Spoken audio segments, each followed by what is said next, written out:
వస్తాయి. అందుకని ప్రభుత్వం ఏది ఎవరికి ఉచితంగా ఇవ్వకూడదని నా అభిప్రాయం. కొంతమంది కదా సార్ ఫ్రీగా వస్తుంది రాజ్యం పోయింది పోయేది మీ ఆరోగ్యం. ఉదయం అది ఫ్రీగా తీసుకోవడం, సాయంత్రం దాన్ని అక్కడ ఇచ్చి మనం పుచ్చుకోవడం జరుగుతుంది. అవునాడు కానీ భయంకరమైన సంఖ్య. అందుకని ప్రభుత్వాలు ఉచితాలు ఇప్పుడు ఉచితంగా ఏమి ఇవ్వాలా? పేదవాళ్ళకి చదువు ఉచితం చేయి, పేదవాళ్ళకి వైద్యం ఉచితంగా చేసి ఏం వెళ్ళాలి. ఒక సామెత ఉంది, teaching to catch A fish but don't give him fish అని. ఎవరికైనా చేపలు పట్టేది నేర్పించు, కానీ చేప మాత్రం ఉచితంగా ఇవ్వబోతుంది. ఎందుకంటే పట్టేది నేర్పకుండా చేప ఉచితంగా ఇస్తే మధ్యాహ్నం కొరమే ఉంచామనుకోండి, సాయంత్రం వచ్చి వెళ్ళాలంటారు. ఉచితంగా వస్తుంది వాళ్ళ గురించి. అందుకని ఉచితాలు అనుచితాలు ఏమాత్రం దేశానికి రాష్ట్రానికి మంచిది కాదు.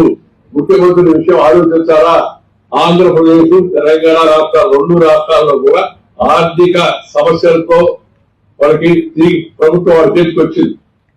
వీళ్ళు చంద్రబాబు నాయుడు గారు చేశారని అన్నం, లేకపోతే అక్కడ ఉన్న రేవంత్ రెడ్డి చేశారు. కానీ వాళ్ళ పరిస్థితి ఏంటుందో అప్పులతో రాష్ట్రం వాళ్ళకి చేతికి వచ్చింది. అలాంటప్పుడు అప్పులు తీర్చే మార్గం, తిరిగి సంపద సృష్టించే మార్గం, జనాన్ని ఆ విధంగా ప్రోత్సహించే మార్గం, వాటిపైన ఎక్కువ దృష్టి పెట్టాలి. కానీ ఉచితాలపైన దయచేసి ఆడవాళ్ళందరూ అడిగారా మేము బస్సులో దిగుతాం ఇంట్లో ఉండవని.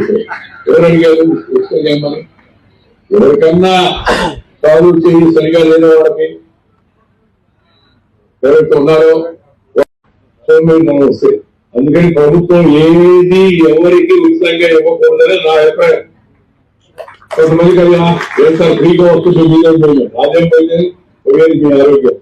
ఉదయం అది ఫ్రీగా తీసుకోవడం, సాయంత్రం దాన్ని అక్కడ ఇచ్చి మనం పుచ్చుకోవడం జరుగుతుంది. అవునాడు కానీ భయంకరమైన సంఖ్య. అందుకని ప్రభుత్వాలు ఉచితాలు ఇప్పుడు ఉచితంగా ఏమి ఇవ్వాలా? పేదవాళ్ళకి చదువు ఉచితం చేయి, పేదవాళ్ళకి వైద్యం ఉచితంగా చేసి ఏం వెళ్ళాలి. ఒక సామెత ఉంది, teaching to catch A fish but don't give him fish అని. ఎవరికైనా చేపలు పట్టేది నేర్పించు, కానీ చేప మాత్రం ఉచితంగా ఇవ్వబోతుంది.